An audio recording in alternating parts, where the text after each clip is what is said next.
What's going on, guys? One, love out to everybody. We got the Contender series here. Week 3, 2024, Tuesday. Only 5 fights like usual. I'm going to fly through this real quick. There's no UFC coming up for this Saturday, so this may be it right here. Other than some LFA that's going on, but I'm not sure if I'm going to be doing that. I don't know, no fighters on this card here. But I mean, we'll see what happened though. Maybe I might. I'm not sure yet. But for now, it's going to be Contender Series. I'm going to fly through this real quick here, guys.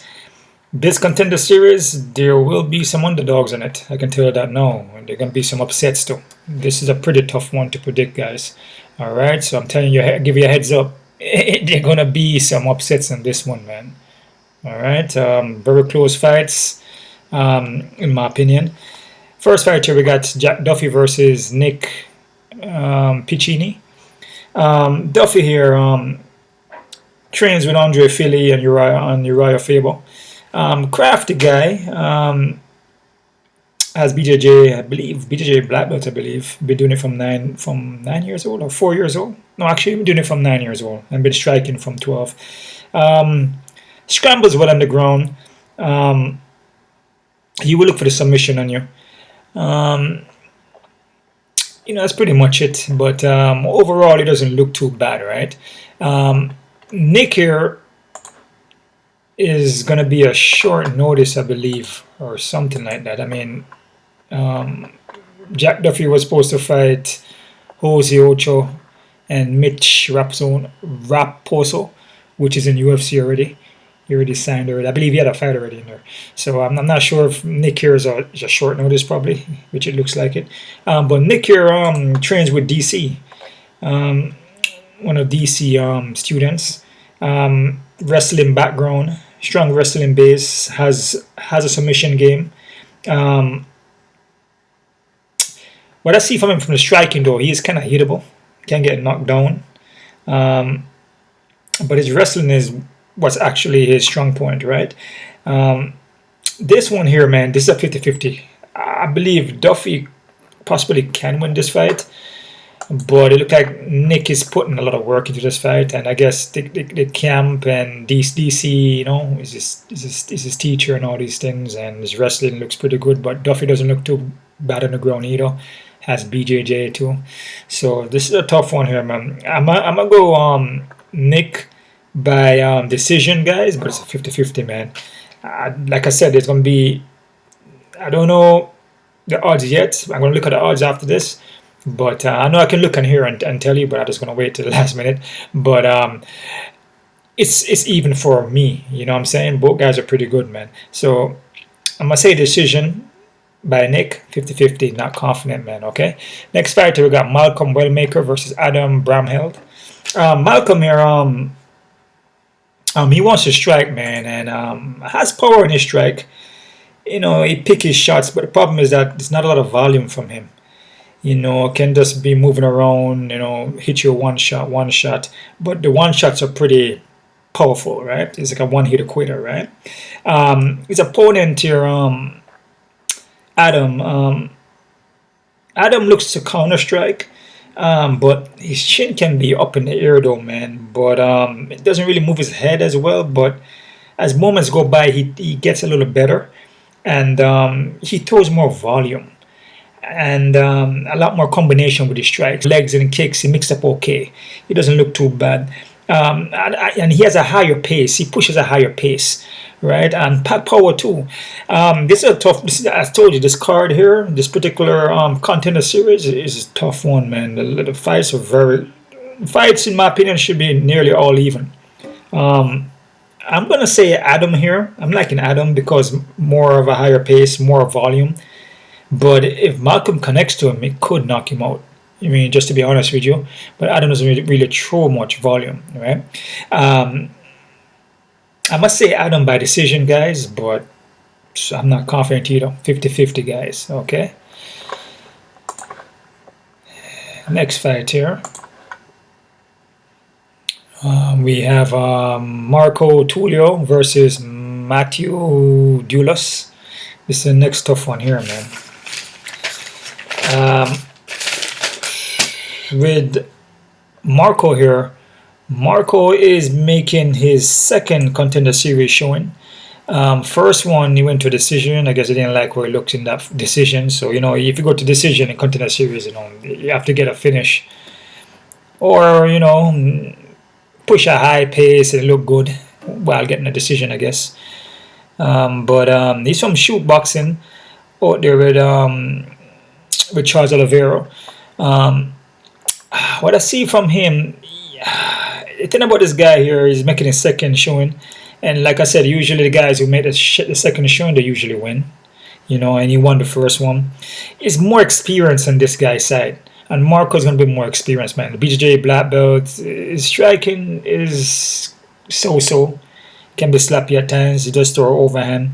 But his opponent here, though, man, in Matthew, man, Matthew is pretty good, man. His striking is pretty good. We'll have more of a Kyokushin karate kind of base on him. Kind of remind me of a Yuri Prochaska. Looks like him a little bit too. Striking is pretty good. I would say striking is better than Marco. And his ground looks okay, but it looks okay against who? You know what I'm saying? He hasn't really fought nobody. And this is where he's going to come down to experience, but that doesn't mean that he can't win, though. You know, this could be the first time that he faced somebody that's tough competition, experience, and then he wins. So that could be it there, but then, you know, he looks good in the striking, but he's looking good against who? You know? And Marco, on the other hand, you know, has a little more experience, you know. Have a lot more fights, so and I have a lot more experience. It's a tough one to pick here, guys. And again, Marco, this is the second time being in the Contender Series. But what I see from Matthew, though, man, doesn't look bad, though, man. Striking looks pretty legit. A lot of spinning heels. Have more of a Kyokushin kind of style, right? Spinning back kicks. His striking combination is pretty good. His takedown defense looks pretty good, too. But again, against who? So this one is... I was gonna go for Matthew, but it's I think the experience, man, and the second showing of Marco. I'm gonna go with Marco by decision, guys, 50-50. But believe me, I do feel that Matthew can win this fight, right? And he's durable. So decision by Marco. But out of the entire card, I would say, well, after I finish, I explain to you more. But I'll go decision for Marco. Not confident. 0. Next fighter, we have Michael Ashwell versus Bogdan Gand.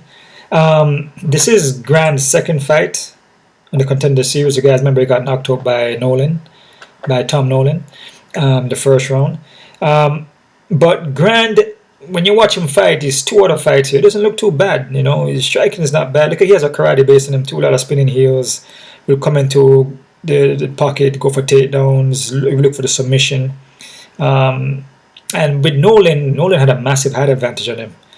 I mean, massive height and reach advantage on him, man. Ashwell and Grand is pretty much the same height and reach, exactly identical, same height and reach, man. You know, what I see from Ashwell, though, Ashwell, kind of flat-footed, very predictable. Kind of gets kind of sloppy at times. Don't really see nothing that stands out. I mean, he will catch you with a punch and knock you down, but I feel Grant should be able to handle Ashwell. I feel like he should be able to. And this is Grant's second showing, even though he lost the first time. But like I said, when guys make the second showing, they usually win. You know, I went back and checked it, and when guys make the second, you know, the percentage, when they make the second showing, they usually win. But that doesn't happen all the time, though. But majority of the time, it does. I'm going to go Grant by KOTK in the first round. But again, I'm not confident. All these fights here, I'm not confident because it's both guys are a skill, you know, so it's kind of difficult, you know. Every single fighter, either guy can win because both guys are skill. Both guys have a path to victory. You know, there's not one guy here who is like way better than the other guy, and it's like easy prediction. You know, kind of like that Wang fight, the Wang and the UFC card, Wang versus Victoria. I mean, that was like that was like one-sided, man. Like Wang was gonna win that.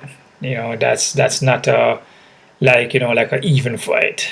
That's like a blowout, right? So but these guys are pretty close, in my opinion, right? So I like Grad KO in the first round, and I'm not confident. Next fighter, we got Andre Pulve versus Liam Anderson. This one here too, man, is a tough one, man. And the reason why I'm saying these fights are tough, because some of these guys are not really proven, and it's difficult, man. And when you watch footages on them, they both kind of look kind of similar in kind of movements and the way how they go for takedowns, and the defense, it's kind of similar, Not one guy's like way better than the other guy, Andre here, is it on the reach and height advantage? I'm not sure though, because it doesn't really have it here, but he does have the reach and height advantage. Chin is up in the air though, man, and look like he has a karate base on him. Sambo can get kind of flat-footed though at times. Kind of remind me of a James Vick, but his striking at times doesn't look bad. A heavy, I believe, left Mwashigiri to the body. Would use a jab on you, keep your nose side. Will also look for takedowns. Struggle with the takedowns at times, but overall, he doesn't look too bad. But defensive-wise, he does get hit though, man. You can't catch him to the chin, and he's been knocked out one time. His opponent here, Lame Anderson, 100% finishing rates. He's well-rounded. We look for the takedowns, definitely look for the submissions. Heavy strikes, heavy leg kicks. Will grind you against the cage, and I say look for the submission. This guy is more a dog in him. But the thing about this fight is that with Andre, his chin is just so friggin' high up, but Lame can also get hit to the chin too. Like I said, with these matchups here, man, they're so close, because Lame can get hit and knocked down too. You know what I mean? So it's like even, man. It's like one of those cards here where it's like it can go either way, guys, and it doesn't matter how much you go and analyze it, and then it's difficult, because if you look at the matchups of these guys, like this guy Lame has a good amateur, he's not so bad, he's like more experienced. You look at Andre, it's just a lot of these guys are just not really tested too much, his amateur doesn't look too great. It's yeah, I'm gonna push towards Lame, but Andre could win, guys. I'm just being honest with you. 50-50. I must say Lame by submission in the second round, guys. Not confident. Okay. Quick look at the odds here, guys. See what we're working with. These crazy odds. It's gonna be definitely crazy odds on these. It shouldn't be though. It should be even. Jack Duffy and Nick Piccininni. What? See, I'm telling you right here. 315. I disagree with that. Even though, he trains with DC and everything like that, and the camp look good, he just looks like more a prospect, but Jack doesn't look too bad, man. He doesn't look bad. Jack is well-rounded, been training for a long time. Trained with Philly and Uriah Faber, right? So he doesn't look too bad. So I disagree with the other Nick. I think Nick is a little too high. Even though Nick has a strong wrestling background, but I disagree. Malcolm and Adam, disagree with this one too, man. I have Adam. Adam is an underdog, which hey, but Malcolm, I can see Malcolm catching him, but if he doesn't catch him, that's a volume from Adam, and Adam could probably come back in later rounds and finish him. I disagree.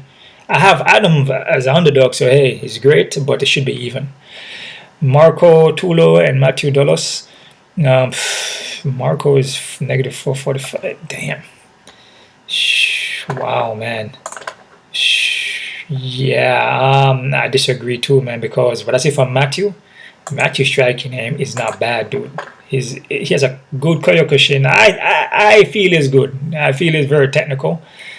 A good striking base, and Marco's striking is not really all that, but I think this experience and this Brazilian Jiu-Jitsu, training with Charles Oliveira and all them, it could win in the fight, because again, who is Matthew looking good against? You can look good against a guy in the backyard, who has like 0-1 or 2-1 fight. or just not well tested, right? So it all depends on who is beaten and the experience, and he doesn't have the experience like what Marco have. So I still feel that Matthew is still obviously he's a dog, but I still feel he could win, man. I think the odds in here, I could see why it's looking like that. Again, Marco's second time, so but still, be careful, guys. Okay, Grad and Michael, it's close to even. They got Grad at 130, but like I said, Michael could also win, and Michael is an underdog. I like Grad making his second showing here. Been knocked out the first time against Nolan, but Nolan height and reach is massive. These two guys are exactly identical, matching height and reach. So it's gonna be like he doesn't have to worry about the reach too much in the height. So it's gonna be you can say it's almost an even fight, right? Andre and Liam, you got Liam at 200. I disagree with that, man. Totally disagree, guys, because Andre could win. Andre definitely could win, dude. Believe me on that. So the fights that I would be careful with is definitely Liam and Andre. Nearly every single one, guys. Yeah, man. Nearly every single fight. I'll probably say the fight that I feel a little more safer, which is not really too safe, is maybe the Grand and the Ashwell. I do feel like Grand can beat Ashwell, right? In my opinion. That's the only one I really feel a little tiny confidence in. The rest of these, the Marco and the Matthew, no way, man. Adam and Malcolm, nope. And Jack and Nick, nope. Yeah, this card here is gonna be one of them upsets. I guarantee you on that, man. So play at your own risk. So however it goes that way. But I'm just letting you know that it's gonna be. So far I have one dog, which is Adam, but I could see Matthew winning. I could see the guys I could see winning. I don't give you that. I can see Adam winning, which I have him as an underdog. I can see Matthew winning, who's an underdog, and I could see Andre winning. I do believe that Nick possibly can beat Jack, but still, I just feel Nick may be a little bit more has a little better training, been pushed a little bit more, has the skills, the wrestling base. Jack is going to be kind of hard for Jack to take down Nick, in my opinion. So it's going to be hard for him to submit him.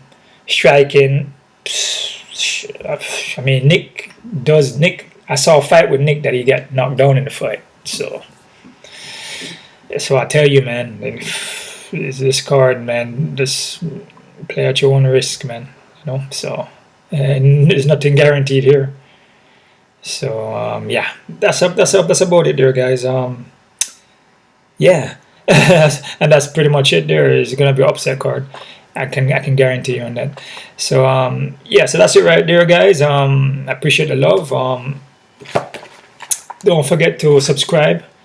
I forgot to mention that. Like these videos, hit the thumbs up button. Check out my Patreon account for my face-off predictions and prop plays, which I'm gonna make a face-off for this one, which I may make changes. And yeah, so that's all about it right there. So last week Dana White's was all pretty much all favorite, right? Exactly. And this one right here is not going to be like that. All right, so play at your own risk and one love, guys.